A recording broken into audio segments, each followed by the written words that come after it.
పరిశుద్ధ గ్రంథంలోంచి తెస్సలోనికైలకు రాసిన మొదటి పత్రిక 2వ అధ్యాయంలో మనము దేవుని వాక్యాన్ని ధ్యానం చేద్దాం.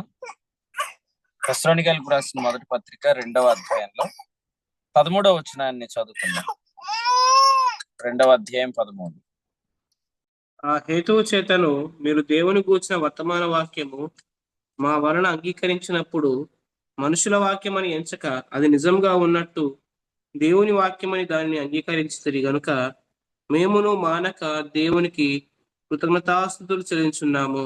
ఆ వాక్యమే విశ్వాసులైన మీలో కార్యసిద్ధి కలుగజేయుచున్నది. నెక్స్ట్ వచనం కూడా చదువుతాం. అవును సహోదరులారా, మీరు యూదయలో క్రీస్తు యేసునందున్న దేవుని సంఘములను పోలి నడుచుకుని వారైతిరి. వారు యూదుల వలన అనుభవించినట్టి శ్రమలే మీరును మీ సొంత దేశస్థుల వలన అనుభవించుదిరి. ఈ వాక్యంలో మనం 2వ అధ్యాయంలో అంగీకరించిత్రి అనే మాట మనం చూస్తున్నాం. ఆ తర్వాత ఆ వాక్యం మీలో కార్యసిద్ధి కలుగు చేస్తుంది అనే మాట చూస్తున్నాం.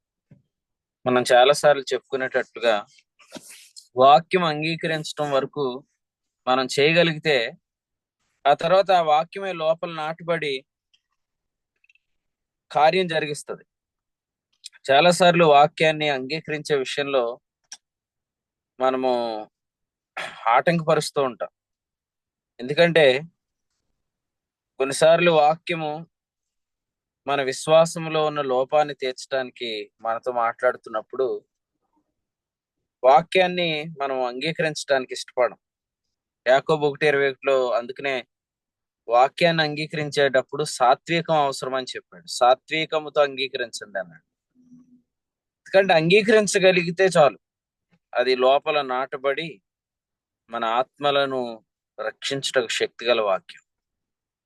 ఆత్మలు అంటే మరొకసారి జ్ఞాపకం చేసుకుందాం, నాలుకలు లేదా నాలుక. నాలుకలోనికి వాక్యం వస్తే అక్కడి నుంచి అది మన జీవితంలోకి వస్తుంది. అయితే నాలుకలోనికి రావాలంటే అది ముందు లోపలికి వెళ్ళాలి. లోపలికి వెళ్ళాలంటే దాన్ని మనం అంగీకరించగలగాలి. వాక్యాన్ని అంగీకరించాలంటే సాత్వికం కావాలి. మనమున్న పరిస్థితులను బట్టి వాక్యం మనతో మాట్లాడుతున్నప్పుడు వాక్యాన్ని మనం అంగీకరించలేని పరిస్థితులు ఏర్పడుతున్నా కూడా తెస్సలోనికైలకు రాసిన మొదటి పత్రిక 1వ అధ్యాయంలో ఏం చెప్పాడంటే పరిశుద్ధాత్మ వలన కలుగు ఆనందముతో అనే పదాన్ని వాడాడు. పరిశుద్ధాత్మ వలన కలుగు ఆనందం అంటే ఏంటంటే ఈ వాక్యాన్ని అంగీకరించడం ద్వారా ఆ తర్వాత ఎలా ఉండబోతుంది అని పరిశుద్ధాత్ముడు చెప్తాడు. సో వాటి వైపు చూడాలి. ఆ బెనిఫిట్స్ గలతీ 5:2లో చెప్పిన ఆ ప్రయోజనాలని మనం మనసులో పెట్టుకుంటే చాలు, వాక్యాన్ని యాక్సెప్ట్ చేయగలుగుతాం. 1:6 తెస్సలోనిక పత్రికలో దీన్ని ఏమన్నాడంటే పరిశుద్ధాత్మ వలన కలుగు ఆనందంతో ఎంత పెద్ద ఉపద్రవంలోనైనా వాక్యాన్ని మనం అంగీకరించవచ్చు.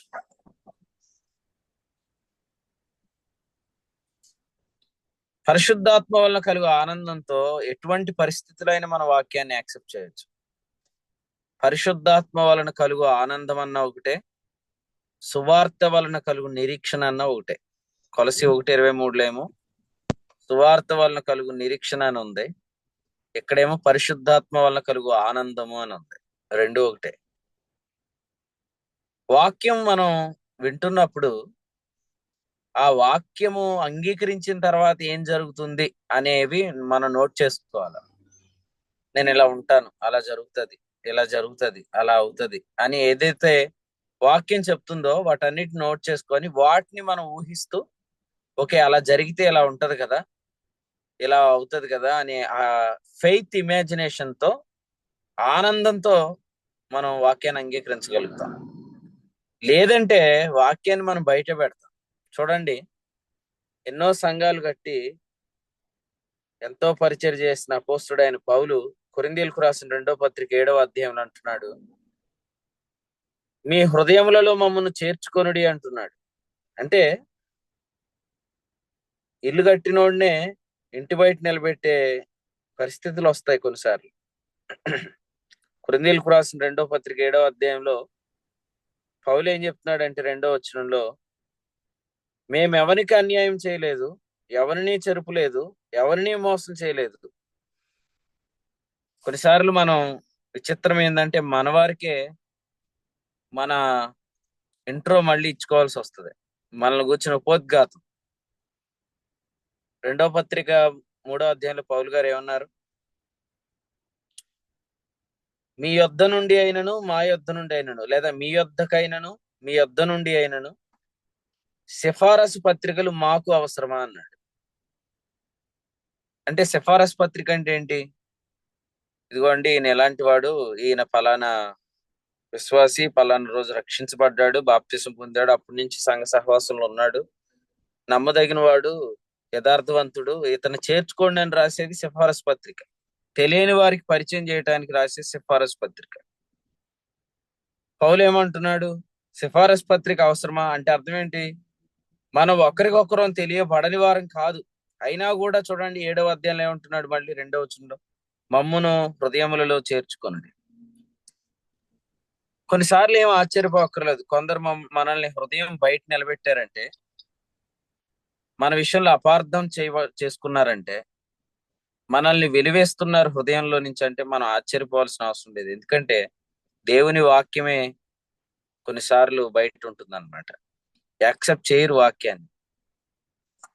అందుకనే ఒక్కొక్కరు ఇలా మైక్లు ఆన్ చేసుకుంటా ఉంటే ఆఫ్ చేసుకుంటా ఉండాల్సి వస్తుందండి. ఇందాక నుంచి జాయిన్ అయిన వాళ్ళందరూ మైక్లు ఆన్ చేసుకున్నారు, అన్ని కోహోస్ట్లు ఆఫ్ చేస్తా ఉన్నారు. మళ్ళీ సునీత సిస్టర్ గారిది ఆన్ అయింది, మళ్ళీ అది ఆఫ్ చేశారు, ఇప్పుడు గోవింద్ అన్నది ఆన్ అయింది. సో గమనించండి, మీరు వాక్యం వినేవాళ్ళు వీడియో ఆన్ చేసుకుంటే మీ వల్ల ఎటువంటి నష్టం రాదు. మీరు వీడియో ఆన్ చేసుకోకపోవటం వల్ల మీ మైక్లు ఎప్పుడు ఆన్ అయితే కూడా మీకు తెలియదు. నీ జల్దరు వృక్షపు నీడలలో నేనానంద భరితుడనైతిని, ఆ కీర్తనలో రాశాడు అనమాట. మళ్ళీ శాంబాబు అన్న మీ మైక్ ఆన్ అయింది. నీ శరము వానకు తడిచినను అని రాశాడు. నీ శరము వానకు తడిచినను, నా హృదయపు వాకిట నిలుచొని తలుపు తీయమని ప్రభు అడిగాడు. తలుపు తీయనంతలో ఆయన వెళ్ళిపోయాడు.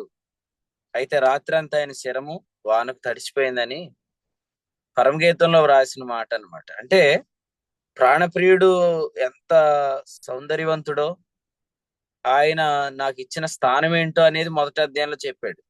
తన అంతఃపురంలో నన్ను చేర్చుకున్నాడు అని ఉంది. కానీ అటువంటి ప్రియుడిని కూడా తలుపు దగ్గర నిలబెట్టే పరిస్థితులు ఏర్పడతాయి కూడా. కారణం ఏంటంటే మనము కొన్నిసార్లు తప్పిపోతాం కదా. తప్పిపోయినప్పుడు అక్కడికి వాక్యం వెతుక్కుంటూ వస్తుంది.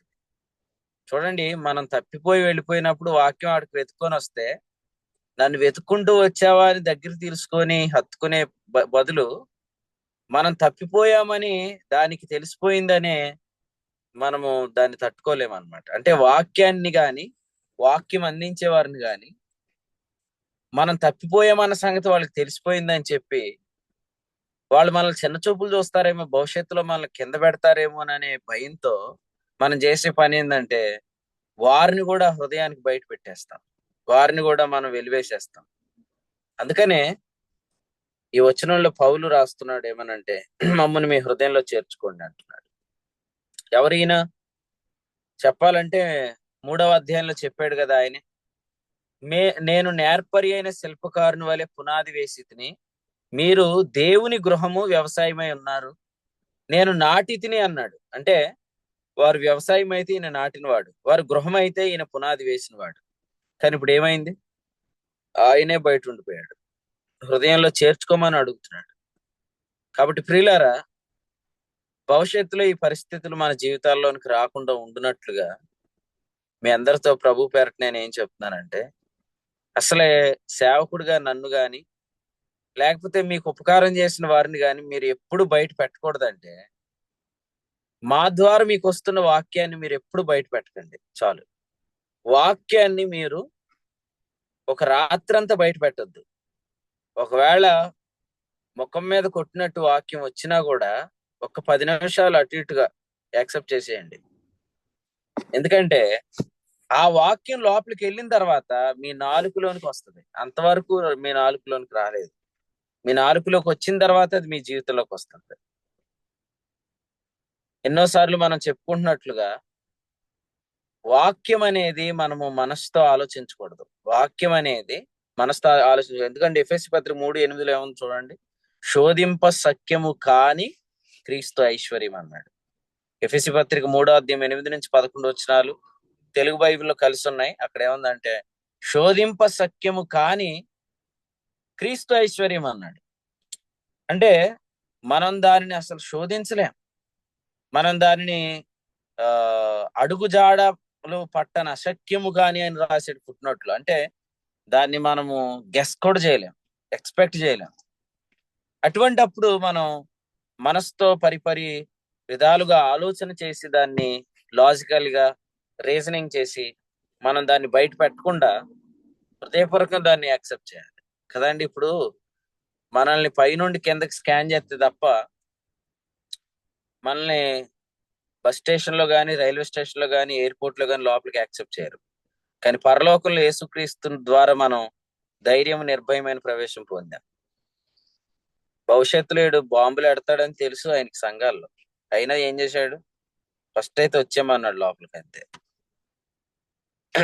స్టాన్లీ అని అడగండి, కడప బాంబులు ఎంత ప్రభావంతో ఉంటాయో అంత పెద్ద పెద్ద బాంబులు సంఘాల్లో పెట్టేసే మరి వాళ్ళు ఉన్నారు. రేపు పొద్దుట నా వల్ల సంఘం ఏమైపోయిద్ది, నేను చేసే పనుల వల్ల అని ఆలోచన కూడా ఆలోచించకుండా మరి బాంబులు పెట్టేసే వాళ్ళు ఉన్నారు. మరి అలాంటి వాళ్ళని అందరినీ దేవుడు పరలోకంలో కూర్చోబెట్టేశాడు. భవిష్యత్తులో మన ద్వారా నష్టం వస్తుందని తెలిసి కూడా చేర్చుకున్నాడు. ఎందుకంటే అసలు ముందు చేర్చుకుంటే పరిశుద్ధాత్మ ద్వారా మనలో మార్పు తీసుకొద్దాం అనేది ఆయన ఉద్దేశం. మరి అంతఃపురంలో చేర్చుకున్న వాడిని లోపల మంచం మీద పడుకొని వాక్యం తలుపు నద్దకు వస్తుంటుంటే ఆ తలుపు సందులో నుంచి చూస్తుందంట, ఇంకా ఉన్నాడా ఇంకా ఉన్నాడా అని. ఇంకెంతసేపు ఉంటాడు? తడిచి తడిచి వెళ్ళిపోయాడు అనమాట. తలంతా తడిచిపోయింది, మంచుకి వెళ్ళిపోయాడు. అలాగూ మనము వాక్యం విషయంలో చాలా అశ్రద్ధగా ఎన్నో ఆలోచనలు పెట్టేసుకొని వాక్యాన్ని కొన్ని వారాలు, కొన్ని నెలలు బయట పెట్టేసి మనం అంగీకరించకపోవటం ద్వారా ఆ వారాల్లో, ఆ నెలల్లో మన నాలుకలో అవిశ్వాసపు మాటలు వచ్చేస్తాయి. ఈ అవిశ్వాసపు మాటలు ఎలాంటివంటే, పేతురు మొదటి పత్రిక 3:6 మీరు చదివితే అవిశ్వాసపు మాట అనే దాని యొక్క ఇంకొక అర్థం ఏంటంటే అవిధేయత అని రాశాడు. చూడండి అక్కడ ఏమన్నాడంటే, ఆ ప్రకారము శారా అబ్రహామును యజమానుడని పిలుచుచు అతనికి లోబడి ఉండేను అన్నాడు. అంటే the way of speaking is nothing but obedience to the word of God అన్నమాట. విశ్వాస వాక్యాన్ని పలకటమే విశ్వాస వాక్యమునకు విధేయత చూపించటం. మీకు 2 విషయాలు చెప్తాను. రోమా 16:25 ప్రకారం సువార్తకు లోబడినప్పుడు హృదయాలు పవిత్రమైనవి. పేతురు మొదటి పత్రిక 1:22 ప్రకారం సత్యమునకు విధేయులైనప్పుడు మనసులు పవిత్రమవుతాయి. సువార్తకు లోబడ్డాం, హృదయ పవిత్రత జరిగింది. సత్యానికి లోబడినప్పుడు మనస్సు పవిత్రత అవుతుంది. మనస్సు క్లీన్ అవ్వాలంటే సత్యానికి విధేయత చూపించాలి. జగన్నాథపురం స్థానిక సంఘంలో వచ్చిన పేతురు పత్రిక ధ్యానాల్లో ఏ వాక్యానికైనా మనం విధేయత చూపగలగటానికి మూలం ఏంటంటే, పేతురు మొదటి పత్రిక మొదటి అధ్యాయం మొదటి వచనంలో చెప్పాడు చూడండి, ఆత్మ వలన పరిశుద్ధత పొందిన వారై విధేయులగుటకు అన్నాడు. అంటే యేసు ప్రభువుని నమ్మటం ద్వారా కలిగిన స్థితిని మనం ఎంచుకుంటే ఎటువంటి వాక్యానికైనా మనం లోబడతాం. అందుకనే కొన్నిసార్లు వాక్యానికి లోబడట్లేదని మనకు తెలిసిపోగానే ఇలా అనుకోవాలన్నమాట, యేసు ప్రభువాని రక్తం వల్ల నేను నీతిమంతునిగా తీర్చబడ్డాను, యేసుక్రీస్తు ప్రభువా నీ అందు విశ్వాసం చేత నేను పరిశుద్ధపరచబడ్డాను, నేను పరలోకంలో క్రీస్తు కూర్చున్నాను అనేది చెప్పుకుంటూ ఉంటే ఆ ఆత్మ వలని పొందిన ఆ పరిశుద్ధత అనే స్థితి ఎటువంటి వాక్యానికైనా విధేయత చూపించడానికి కారణం అవుతుంది. విధేయత చూపగానే మనసు పవిత్రం అయిపోతుంది. మనసు పవిత్రం కానంత వరకు కపటం అనేది లోపల ఉంటది. అందుకనే అక్కడ అన్నాడు పేతురు 1:22లో, మీ మనస్సులు పవిత్రమైతే నిష్కపటమైన ప్రేమ మీలో కలుగుతుంది అన్నాడు. మరి దేవుని సేవకులు పేతురు అన్న జూమ్ లో జాయిన్ అయ్యారు లేదు నాకు తెలీదు, జాయిన్ అవుతున్నారు లేదు కూడా తెలీదు. మన పరిచర్యలో ఉన్న ప్రతి సేవకుడు కూడా ప్రతిరోజు ఉదయం జూమ్ లో జాయిన్ అయ్యేటట్టు ఆ హనోకర్ను గమనించుకుంటూ ఉంటే మంచిది. ఎందుకంటే ఇది ఒక విధంగా ఉదయకాలపు మీటింగ్ మన సేవకులందరికీ ఒక ట్రైనింగ్ సెక్షన్ లాంటిదే. కాబట్టి ఈ పరిచర్యలో ఈ క్రమంలో సేవ చేద్దామని ఆశపడిన ప్రతి ఒక్కరికి ఈ డిసిప్లైన్ మనం నేర్పించుకుంటే మంచిదని నేను అనుకుంటున్నాను. కాబట్టి ఒకసారి ఈ రోజు కూడా అందరికి గుర్తు చేద్దాం. ఎందుకంటే దేవుని సేవకులు అనే వాళ్ళలో ఈ వాక్య క్రమం అనేది ముఖ్యమైనది మనం చూసుకోవాల్సింది. దేవుని సేవకులు పేతురు అన్న ఎక్కువగా పేతురు పత్రికలో 2వ అధ్యాయంలోని మొదటి వచనాలు చెప్తున్నాడు కదా అన్న. ఆ వచనాల్లో ఏముందంటే ఆ ప్రభువు దయాళుడని రుచి చూచిన ఎడల మీరు కపటం మాని అనే మాట అక్కడ దేవుని సేవకులు ఎప్పుడు నేను విన్న 2-3 వర్తమానాల్లో ఆ మాట చెప్పడం నేను విన్నాను. అంటే కపటము మానుకోండి అనే మాట అక్కడ ఉంది. అయితే మొదటి అధ్యాయం 22లో ఏముంది? మీ మనసులు పవిత్రమైతే మీలో నిష్కపటమైన ప్రేమ పుడుతుంది అని ఉంది. అందుచేత ప్రియులారా, కపటం లేనివాడు ధన్యుడు. ఎవరు చెప్పారు ఈ మాట? కపటం లేనివాడు ధన్యుడని. దావీదు. ఎస్, దావీదు చెప్పాడు. 32వ కీర్తనలో ఏమన్నాడంటే ఆత్మలో కపటం లేనివాడు ధన్యుడు. 32:2. కపటం అనేది వద్దు, కపటం అనేది వద్దు. కపటం అనేది మనలో ఉంటది, కపటం అనేది వద్దు. ఎందుకంటే కపటముతో మనం కొనసాగలేము. మాత్రమే కాదు, కపటం అనేది మనకి ఎప్పటికైనా బయటపడుతుంది అనే భయం ఉంటుంది. అపోస్తుడైన పౌలు యొక్క అతిశయం ఏంటి? కొరింథీయులకు రాసిన 2వ పత్రిక మీరు చదవండి. ఆయన మొదటి అధ్యాయంలో ఏం చెప్పారంటే మా అతిశయం ఏదంటే నిష్కాపట్యముతో నడవటం. 1:12 మీరు చదివితే మీకు అక్కడ ఉంటుంది. అందుచేత మరొకసారి గుర్తు చేస్తున్నాను, వాక్యానికి విధేయత చూపిస్తే మన మనసు పవిత్రం అయిపోయి, మన మనసు పవిత్రం అవటం ద్వారా మనలో ఎటువంటి కపటం ఉండదు అన్నమాట. ప్రభు మీకు సహాయం చేయను గాక. కాబట్టి ప్రియులారా, వాక్యం రావగానే ఎలాగన్నా నేను యాక్సెప్ట్ చేయాలి అని అంటే, నువ్వు యాక్సెప్ట్ చేయడానికి చాలా అద్భుతమైన ప్లాన్ ఉంది. అదేంటంటే పరిశుద్ధాత్మ వలన కలుగు ఆనందం. అంటే ఈ వాక్యం వల్ల వచ్చే ప్రయోజనాలు ఏంటో వాటన్నిటిని రాసుకొని, ఓకే నేను ఈ వాక్యం యాక్సెప్ట్ చేస్తే ఇలా జరుగుతుంది. ఫర్ ఎగ్జాంపుల్, ఇప్పుడు అబ్రహాం శారా దగ్గరికి వాక్యం వచ్చింది. ఆ వాక్యంలో ఏముంది? రోమాపత్రిక 9:9లో వాగ్దాన రూపక వాక్యంలో ఏముందంటే మీదటికి మరలా వస్తాను, నీ భార్య అయిన శారా నీకు కుమారుని కంటుంది అని అక్కడ ఉంది. అప్పుడు ఏం చేయాలంటే, ఓకే బై నెక్స్ట్ ఇయర్ మాకు అబ్బాయి పుడతాడు. అబ్బాయి పుడితే అబ్బాయి ఇలా ఉంటాడు అందంగా, అబ్బాయిని చూడడానికి చాలా మంది మా ఇంటికి వస్తారు.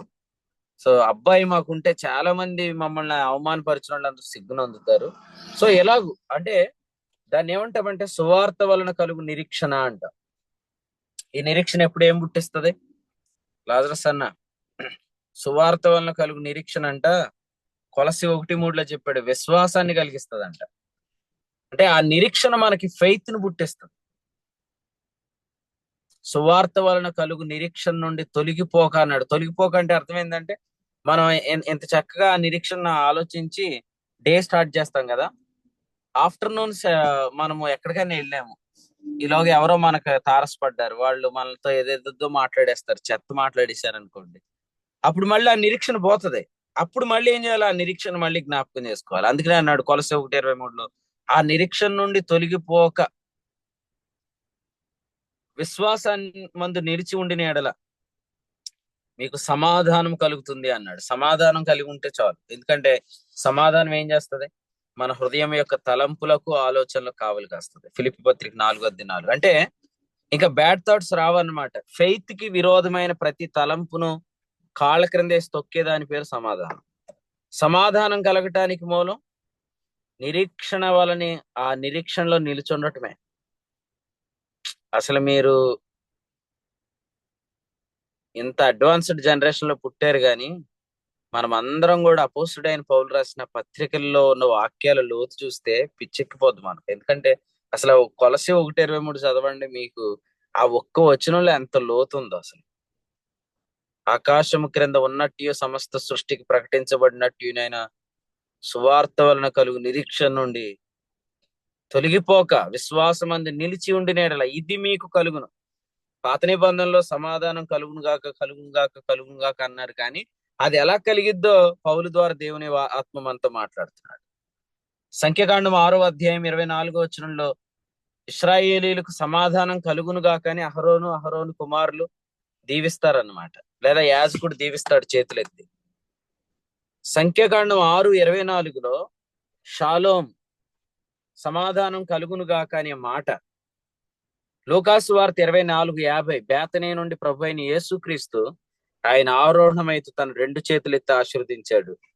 దాని అర్థం కూడా అదే, సమాధానం కలుగును గాక. యోహాను సువార్త 20వ అధ్యాయంలో యేసు ప్రభు శిష్యులు యూదులకు భయపడి కూడుకుంటున్నప్పుడు ఆయన వారి లోపలికి ఇంటిలోకి వెళ్ళి సమాధానము కలుగును గాక అన్నాడు అన్నమాట. రోజంతా మీరు సమాధానాన్ని పొందుకుంటానే ఉండాలి. సమాధానము అనేది ఎంత అద్భుతమైందంటే అది మన హృదయం యొక్క తలంపులను, ఆలోచనలను కావలి కాస్తుంది. ఎక్కడి నుంచో మనల్ని ఎవడో అటాక్ చేయక్కర్లేదు, లోపల నుంచి అటాక్ జరిగిపోద్ది మన తలంపుల, ఆలోచనలు కదా. ఇప్పుడు బయట ఎవడో ఒకడు చంపేస్తాడని బాడీ గార్డును పెట్టుకుంటారు, కానీ బాడీ గార్డే లేపేస్తే అలాగా మనిషిని అటాక్ చేయడానికి తలంపులు చాలు. మరి ఆ తలంపులను కంట్రోల్ చేసేది ఎవరు? సమాధానం. సమాధానము అంటే సమాధానానికి కాళ్ళు ఉంటదంట. రోమపత్రిక 16వ అధ్యాయం అన్నాడు కదా, సమాధానకర్తయగు దేవుడే సాతానును మీ కాళ్ళ క్రింద శీఘ్రంగా చితకుతాడు. సమాధానానికి కాలు ఉంటుంది. ఆ సమాధానానికి ఉన్న కాలు ఆ తలంపులను త్రొక్కి పెట్టేసిద్ది అనమాట. ఆ పీస్ ఎక్కడి నుంచి కలుగుతుంది? హోప్ నుంచి కలుగుతుంది. ఆ హోప్ ఏంటంటే పరిశుద్ధాత్మ వలన కలుగు ఆనందం. మన యొద్దకు వస్తున్న వాక్యాన్ని బట్టి సంభవించబోయే సంగతులను నిరీక్షిస్తే చాలు. ఇలా ఆలోచించాలి ఎప్పుడు కూడా. ఇప్పటికైతే ఈ లెవెల్కి వచ్చాం, భవిష్యత్తులో ఇంకా కొంత లెవెల్కి ప్రభు తీసుకెళ్తాడు. అట్లా ఆలోచించుకుంటూ ఉండాలి. అంతేగాని ఈ లెవెల్కి వచ్చాం ఎప్పుడు పడిపోతామా అని భయపడద్దు. కారణం ఏంటంటే మనం అనుసరిస్తున్న మినిస్ట్రీ మహిమ నుండి తగ్గిపోయే మహిమ కాదు, మహిమ నుండి అధిక మహిమ. కొరింథీయులకు రాసిన 2వ పత్రిక 3వ అధ్యాయం 18వ వచనం చెప్పాడు కదా, ముసుగులేని ముఖముతో అద్దము వలె ప్రభు యొక్క మహిమను ప్రతిఫలింపజేయచ్చు. మహిమ నుండి అధిక మహిమ అన్నాడు. లోకంలో కొన్ని భయాలు ఉంటాయి అన్నమాట. నేను ఇదివరకు స్కూల్లో ఫిజిక్స్ చెప్పేటప్పుడు, క్లాస్ చెప్తున్నప్పుడు ఒక స్టూడెంట్ నాతో అనేది అనమాట, సార్ మీరు ఎక్కువ నవ్వించకండి సార్, మళ్ళీ ఇంటికి వెళ్ళాక ఏడవలసి వస్తుంది సార్ అనేది. అంటే రోజంతా నవ్వితే ఇంటికి వెళ్ళాక ఏడవాలి అనేది లోకంలో నమ్ముతారనమాట. కాబట్టి ఒక హైట్కి వెళ్ళామంటే ఆ తర్వాత మనం పడిపోతామనే భయం చాలా మందికి ఉంది. కానీ మీకు ఆ భయం అవసరం లేదు. ఎందుకంటే విశ్వాస సంబంధమైన దేవుని ఏర్పాటు అనే పరిచర్యలో ఒక లెవెల్కి వెళ్ళామంటే నెక్స్ట్ ఇంకో లెవెల్కి వెళ్ళిపోతాం. అది మనం ఎక్స్పెక్ట్ చేయాలి. సింహాన్ని, ఎలుగుబంటిని చంపానంటే నెక్స్ట్ గొలియాతుని చంపబోతున్నాను, అది మన నిరీక్షణ. కాబట్టి వాక్యాన్ని అంత నిరీక్షణతో ఆలోచించాలి. మన ప్రభు ఎంత గొప్పవాడంటే మీకు చేతనైతే ఊహించుకోండి, ఊహించిన దానికంటే ఎక్కువ చేస్తాను అన్నాడు. ఎఫెసీ పత్రిక 3వ అధ్యాయం 20లో మీకు చేతనైతే ఊహించుకోండి, ఊహించిన దానికంటే నేను ఎక్కువ చేస్తాను. మనం అనుకుంటాం అయ్య బాబోయ్ దురాశ ఉండకూడదు అనుకుంటాం. దురాశ ఏంటి? విశ్వాసానికి దురాశ అని పేరు పెట్టావంటేనే ఖచ్చితంగా నువ్వు రాంగ్ ట్రాక్ లోకి వెళ్తున్నావు. దురాశ కాదు అది. పేతురు 1వ పత్రిక 1వ అధ్యాయం 3లో ఇలా చెప్పాడు, యేసుక్రీస్తు మృతుల్లో నుండి తిరిగి లేచుట వలన మనం ఎందుకు ఆశపడుతున్నామంటే మన ప్రభు లేచాడు కాబట్టి. జీవముతో కూడిన నిరీక్షణ మనకు కలుగుతుంది. అనగా అక్షయమైనది, నిర్మలమైనది, వాడబారినదైన స్వాస్థ్యం మనకు కలుగునట్లు తన విశేష కనికరం చొప్పున ఆయన మనలను జన్మింప చేశాడు. కాబట్టి ఈ ఉదయకాలం వాక్యం వింటున్న మనం ఎంత ప్రభువును స్తుతించాలంటే, మనం ఆశపడటానికి, నిరీక్షించడానికి కారణం మన ప్రభు తిరిగి లేచాడు.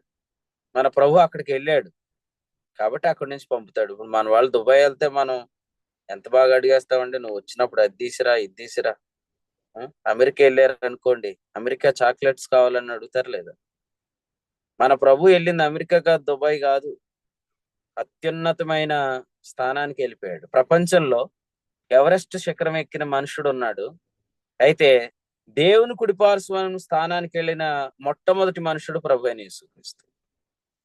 ఈ హ్యూమన్ రేస్ లో, ఈ మానవ జాతిలో మొట్టమొదటి మనుషుడు ఉన్నత లోకానికి వెళ్ళటం వల్ల we are now receiving the heavenly blessings అన్నమాట.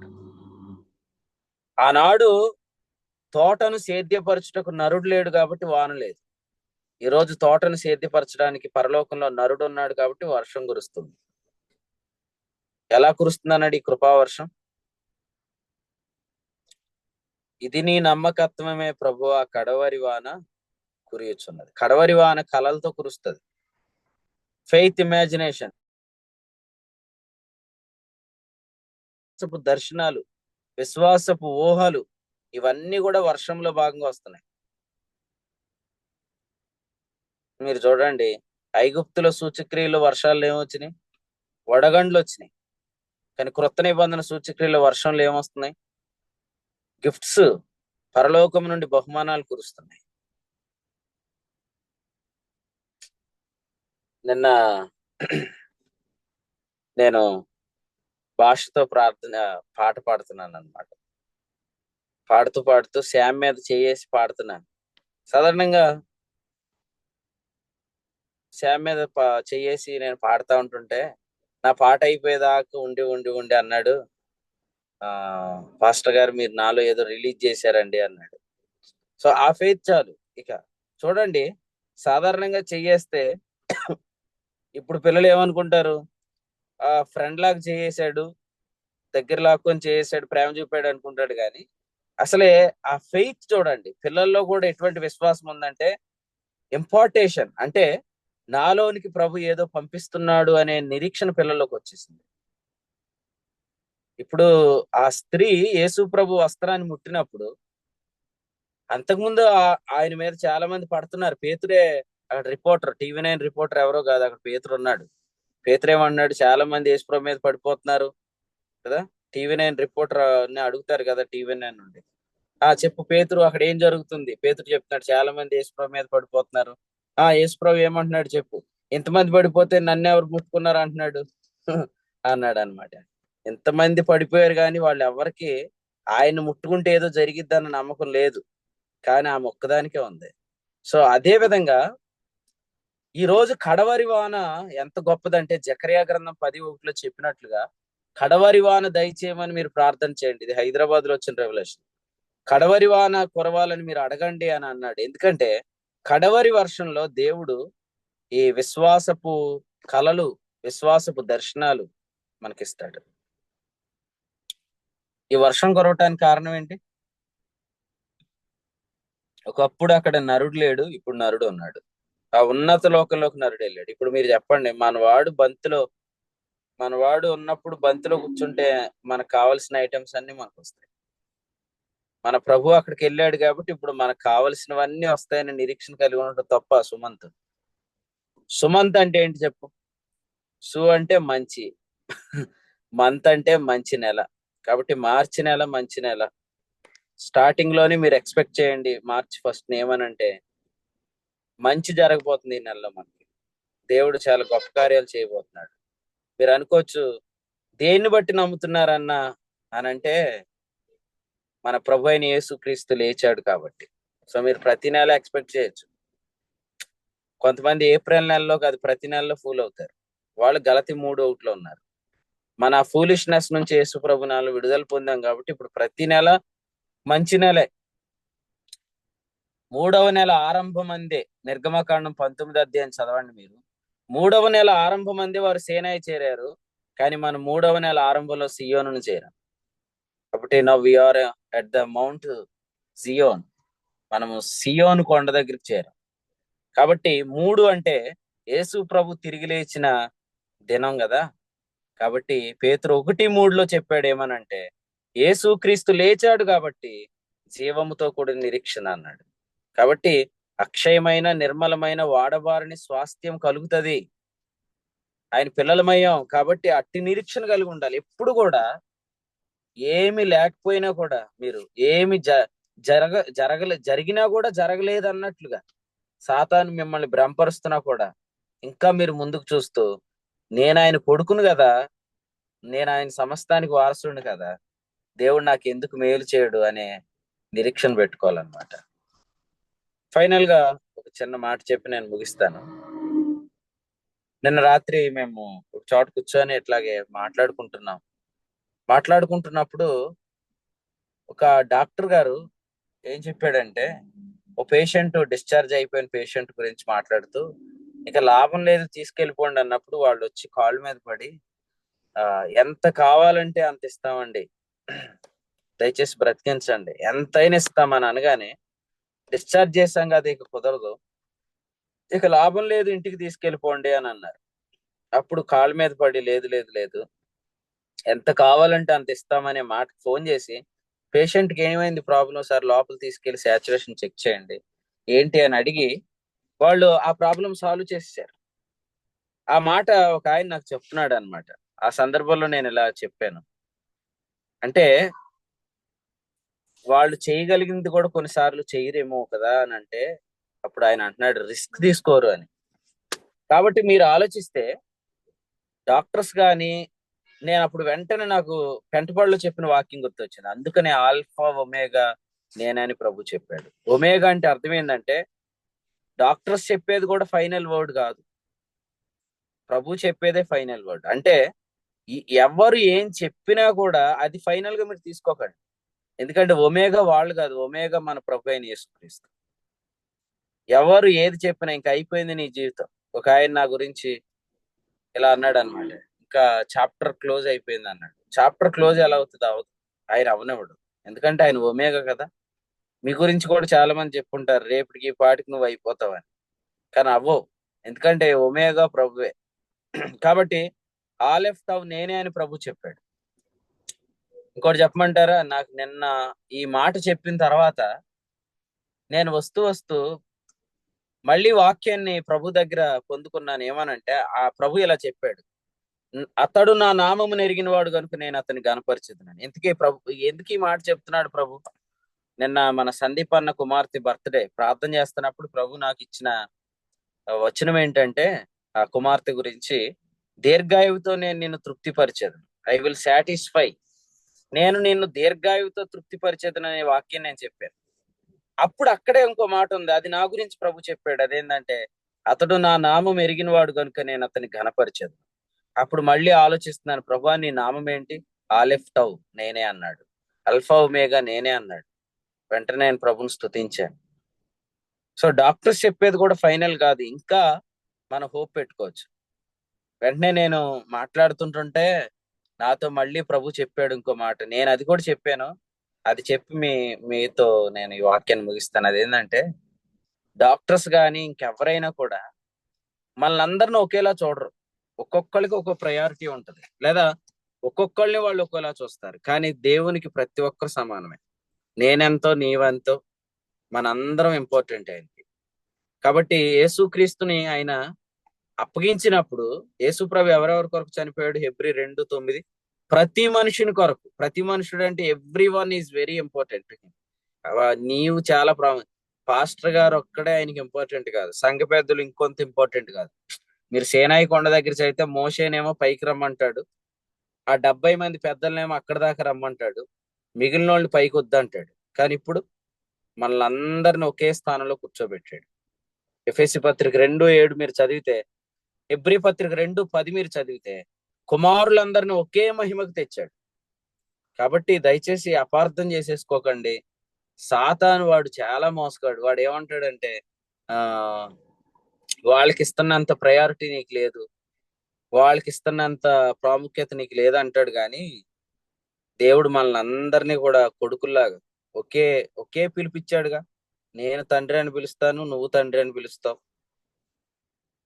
నేను అబ్బా అంటాను, నీవు అబ్బా అంటావు. అంటే వీఆర్ ఆల్ ఈక్వల్. మనం అందరం ఆయనకి ఇష్టమైన వారు. కాబట్టి నిరీక్షణ కలిగించుకోండి. నిరాశలు కలిగించడానికి చాలా విషయాలు ఉన్నాయి. అసలు నేను ఈ ఉదయం చెప్దాం అనుకున్న వాక్యంలోకి వెళ్ళలేకపోయాను ఉన్న సమయాన్ని బట్టి. వాక్యాన్ని జస్ట్ తలంపు ఏందంటే, అసలే యూదుల వలన కలుగుతున్న శ్రమలే మీకు మీ సొంత దేశస్తుల వల్ల కలిగే అంటాడు. అంటే సమస్యలు అనేవి ఏ దేశంలోకి వెళ్ళినా సేమే. మనం ఏమనుకుంటామంటే వాళ్ళు తెల్లోళ్ళు, మనం నల్లోళ్ళు, లేకపోతే వాళ్ళు ఎర్రోళ్ళు, మనం నల్లోళ్ళు, లేకపోతే వాళ్ళు పెద్దోళ్ళు, మనం చిన్నోళ్ళు, వాళ్ళు రిచ్, మనము పూరు, లేదా మనం ఇది అది అనుకుంటాం. కానీ మీరు ఎక్కడికి వెళ్ళినా సమస్యలు సేమ్, కానీ రెవల్యూషన్ మాత్రం సేమ్ కాదు. అందుకని అంటాడు, వాక్యం మీలో కార్యసిద్ధి కలుగు చేస్తుంది అన్న వెంటనే అంటాడు, అవును సహోదరులారా, వారు తమ సొంత దేశస్తుల వల్ల అనుభవించిన శ్రమలు మీరు అనుభవిస్తున్నారు. కాబట్టి సమస్యలు అనేవి ఎవరికైనా ఒకే విధంగా ఉంటాయి, కానీ ప్రత్యక్షతలు ఒకే విధంగా ఉండవు. కాబట్టి మళ్ళొకసారి చెప్తున్నాను, శ్రమను గొప్ప వింతగా చూడకండి, రెవల్యూషన్ ని గొప్ప వింతగా చూడండి. ఈ ఉదయకాలంలో మీ తలంపులు ప్రభు మనందరి వినికిడిలో దీవించును గాక. వాక్యం ఇచ్చిన ప్రభుకు స్తోత్రం చెల్లిస్తూ, మీరందరూ కూడా ఎప్పుడు నిరీక్షణతోటే ఉండాలి. అసలు ఈ మీటింగ్ పేరు హోప్ అని ఎందుకు పెట్టారంటే, దానికి కారణం వేరే వేరే కారణాలు ఉండొచ్చు, కానీ హోప్ అనే మీటింగ్ లో ప్రతి ఉదయకాలం ప్రభు మనకి నిరీక్షణ పుట్టిస్తున్నాడు. మీరు కూడా నిరీక్షణతోటే ఉండండి. నిరీక్షణతో ఉన్నంత కాలం మీరు ఎప్పుడు వాక్యాన్ని బయట పెట్టరు. వాక్యం అంగీకరించాక మీ జీవితమే మారిపోద్ది. కానీ అంగీకరించకుండా సాతాను చేయడానికే ఎన్నో నిరాశలు పుట్టిస్తాడు. కానీ మీరు వాక్యం వల్ల కలుగు నిరీక్షణ నుండి తొలగిపోక వాక్యాన్ని చేర్చుకోండి. ఎప్పుడు సమాధానం కలిగి ఉండండి. ప్రతి తలంపును సమాధానం కాలు క్రింద వేసి తొక్కేస్తుంది. దేవుడు గొప్ప కార్యాలు మన జీవితాలు జరిగిస్తుంది. మీరు ఎప్పుడు హ్యాపీగా ఉంటారు. ప్రభు ఈ తలంపులు మన అందరి వినికిడిలో దీవించును గాక. ఆమేన్. దేవుడు ఎన్నో శ్రేష్టమైన సంగతులని ఉదయకాల సమయంలో దేవుని సేవకుల ద్వారా మనకి తెలియజేస్తుంది. దాన్ని బట్టి దేవునికి మహిమ ఘనత ప్రభావం చెల్లును గాక. మనము సువార్తకు లోబడటం ద్వారా మన హృదయ పవిత్రత జరుగుతుందని, సత్యానికి విధేయత చూపడం ద్వారా మన మనస్సు పవిత్రపరచబడుతుందని, సువార్త వలన కలుగు నిరీక్షణ విశ్వాసాన్ని పుట్టిస్తుందని, ప్రత్యక్షత మనకు కలిగే ప్రత్యక్షతలే గొప్ప వింతలని, మనకు అనిపించే శ్రమలు కాదు, ప్రత్యక్షతే గొప్ప వింత అని చెప్పి మనకి ఈ యొక్క ఉదయకాల సమయంలో దేవుని సేవకుల ద్వారా దేవుడు తెలియజేస్తారు. దాన్ని బట్టి దేవునికి మహిమ ఘనత ప్రభావం చెల్లు కాక. వాక్యాన్ని అందించిన దేవుని సేవకులకి కుడి పక్షాన వందనాలు తెలియజేసుకుంటున్నానండి. ఈ యొక్క ఈ దినాన్న జరుగుతున్న పరిశీలన అన్నిటిలోనూ వీలైన ప్రతి ఒక్కరు పాల్గొనవలసిందిగా ప్రాంతం మనం చేస్తున్నానండి. ఈ యొక్క ఉదయకాల సమయంలో కాకినాడ ప్రాంతంలో, తిమ్మాపురం ప్రాంతంలో దేవుని సేవకులు కృపానంద్ గారి సంఘంలో పరిచయం ఉంటుందండి, కొడుకు ఉంటుంది. అక్కడ తదనంతరము కాకినాడ ప్రాంతంలో చీటిగా ప్రాంతంలో మధ్యాహ్నం 2 గంటలకి కూడిక ఉంటుందండి. అదేవిధంగా సాయంత్రము 7 గంటల ప్రాంతంలో పెద్దాపురం ప్రాంతంలో సోదరి రాధ గారి గృహం నందు కూడిక ఉంటుంది. దయచేసి వీలైన ప్రతి ఒక్కరూ ఈ యొక్క కోడికల్లో ప్రత్యక్షంగా పాల్గొనవలసిందిగా ప్రాంతం మనం చేస్తున్నారండి. కోడికల నిమిత్తం మీ యొక్క ప్రార్థనలు జ్ఞాపకం చేసుకోవాల్సిందిగా ప్రాంతం మనం చేస్తున్నాం. కోడిక అనంతరం లింక్ ప్రేయర్ ఉంటుంది. లింక్ ప్రేయర్ లో ప్రతి ఒక్కరూ మేము ఈ సమయాల్లో పాల్గొని ప్రార్థించవలసిందిగా ప్రాంతం చేస్తున్నారండి. కోడికలో ఇప్పటివరకు నిలిచి ఉండి వాక్యాన్ని విన్న ప్రియులందరికీ కోడిక పక్షాన వందనాలండి. వాక్యాన్ని అందించిన దేవుని సేవకులకి కోడిక పక్షాన వందనాలు తెలియజేస్తున్నాను. ఈ సమయంలో ముగింపు ప్రార్థనతో ఈ యొక్క కోడికను ముగించుకున్నాము. ఆదిలాబాద్ ప్రాంతం నుంచి చేరవచ్చిన చనిపోయిన ప్రశాంత్ గారు ముగింపు ప్రాంతంతో ఏర్పడుతున్నాం.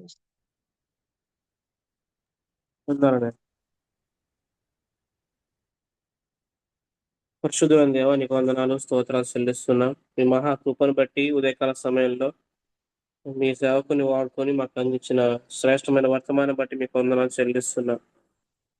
నాయన, వాక్యాన్ని అంగీకరిస్తే అది మా జీవితాల్లో కార్యసిద్ధి కలుగజేస్తుంది. నాయన, వాక్యాన్ని ఎంతటి ఉపద్రవంలోనైనా అంగీకరించవచ్చు, పరిశుద్ధాత్మ వల్ల కలుగు ఆనందంతో అంగీకరించవచ్చు అని, దాన్ని సువార్త వల్ల కలుగు నిరీక్షణ వలన అంగీకరించవచ్చు అని మీరు మాతో మాట్లాడుతున్నారు. మీకు వందనాలు చెల్లిస్తున్నారు. నాయన కొందరు మనుషులు ఎంత గొప్ప సేవ చేసిన పౌలు లాంటి వారిని అంగీకరించలేదు. నాయన, మమ్మల్ని మీ హృదయంలో చేర్చుకొనిడి, మీ వద్ద నుండి మాకు సిఫారసు పత్రికలు అవసరమా అని పౌలు గారు రాశారు. నాయన, మరి వాక్యాన్ని మేము అంగీకరిస్తే అది లోపల నాటబడుతుంది, మన నాలుకలోకి వస్తుంది. ఆ ఫెయిత్ ఇమాజినేషన్ లోకి మేము వెళ్తాం ప్రభువా. అది మా జీవితాల్లో కార్యసిద్ధి కలుగజేస్తుందని మీరు ఉదయకాల సమయంలో మాతో మాట్లాడారు. మీకు వందనాలు. నాయన, మా ఎదుకు వస్తున్న ఈ రెవల్యూషన్ అవుతుందో ప్రభువా, ఆ ప్రత్యక్షతలు అవి శోధింప శక్యంగాని క్రీస్తు ఐశ్వర్యం నాయన ప్రభువా, మరి అది ఖచ్చితంగా మా జీవితాల్లో నాయన గొప్ప కార్యాలు జరిగిస్తుందని మాతో మాట్లాడుతున్నారు ప్రభువా. మరి ఈ సువార్త వల్ల కలిగే నిరీక్షణ నుంచి మేము తొలగిపోకుండా మేము విశ్వాసం అనేది నిలిస్తే మాకు సమాధానం కలుగుతుంది. ఆ సమాధానం మా హృదయానికి, మా తలంపులకు కావాలి ఉంటుందని కూడా మేముతో మాట్లాడారు. మీకు వందనాలు చెల్లిస్తున్నాం. సమాధాన కర్తయగు దేవుడు మరి ఆటంకపరుస్తున్న సాతాన్ని, నా తండ్రి, వాని ఆలోచన ఒక యుక్తిని అంతటిని కాళ్ళ కింద శీఘ్రంగా చిరుగా తొక్కిస్తాడని మీరు మాతో మాట్లాడుతున్నారు. మా ప్రభు, మేము ఎంతటి నిరీక్షణ పెట్టుకోవచ్చు నాయన. మేము ఊహించిన దానికంటే, అడిగిన దానికంటే ఎక్కువ చేసే దేవుడు మీరు మా పక్షాన ఉన్నారు. మీకు వందనాలు చెల్లిస్తున్నాం. మేము మహిమ నుండి అధిక మహిమ, నా తండ్రి, ఒక లెవెల్ నుంచి మరొక లెవెల్ మేము ఈ విశ్వాసంలో అభివృద్ధి పొందాలి నాయన. ఆ విధంగా ఊహించమని మీరు మాతో మాట్లాడారు. మీకు వందనాలు చెల్లిస్తున్నాం. మా తండ్రి, ఈ కడవరి దినాల్లో మీ కడవరి బాగా కురుస్తుంది ప్రభువా. మా తండ్రి, మరి మీ వరాలు మాకు ఇస్తున్నారు నాయన. మా ప్రభు దర్శనాలు ఇస్తున్నారు. మా తండ్రి అయ్యా, మీకే వందనాలు, స్తోత్రాలు చెల్లిస్తున్నాం ప్రభువా. మీరు మా కోసం మరణించి 3వ దినం లేచారు ప్రభువా. మాకు జీవంతో కూడిన నిరీక్షణ పుట్టిస్తున్నారు ఆయన. మా స్వాస్థ్యం అక్షయమైనదిగా, వాడబడినదిగా, మా ప్రభు నిర్మలమైనదిగా మీరు ఉంచారు ప్రభు. వారికి వందనాలు చెల్లిస్తున్నాం ప్రభువా.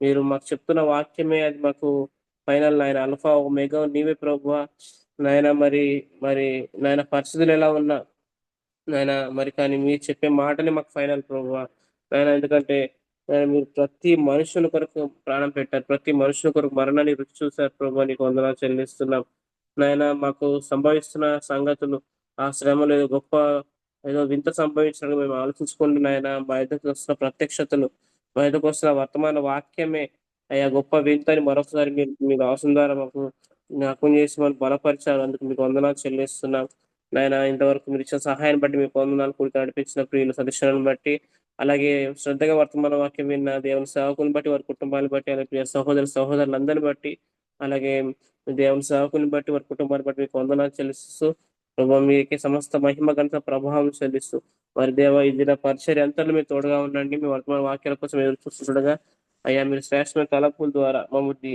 దర్శించండి, మమ్మల్ని బలపరిచి ఆదరించమని దేవ. ఇంకా వాళ్ళ నిరీక్షణ పుట్టించి మా ద్వారా బలమైన కార్యం జరిగించుకొని మీకు వందనాలు చెల్లిస్తూ సమస్త మహిమ గంట ప్రభువులు మీకే ఆరోపిస్తూ యేసుక్రీస్తు ప్రభువు నామమున ప్రార్థన చేసి కూడిక ముగింపు చేస్తున్నాం పరమ తండ్రి.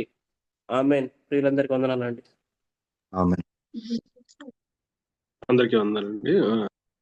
ఒకరు వందనాలు తెలియజేసుకుని కూడిక నుంచి సెలవు. అందరికీ వందనాలండి. అందరికీ వందనములండి. అందరికీ వందనాలన్నా. అందరికీ వందనాలు. అందరికీ వందనాలు. అందరికీ వందనాలు. అందరికీ వందనాలండి. అందరికీ వందనాలండి. అందరికీ వందనాలండి. అందరికీ వందనాలు.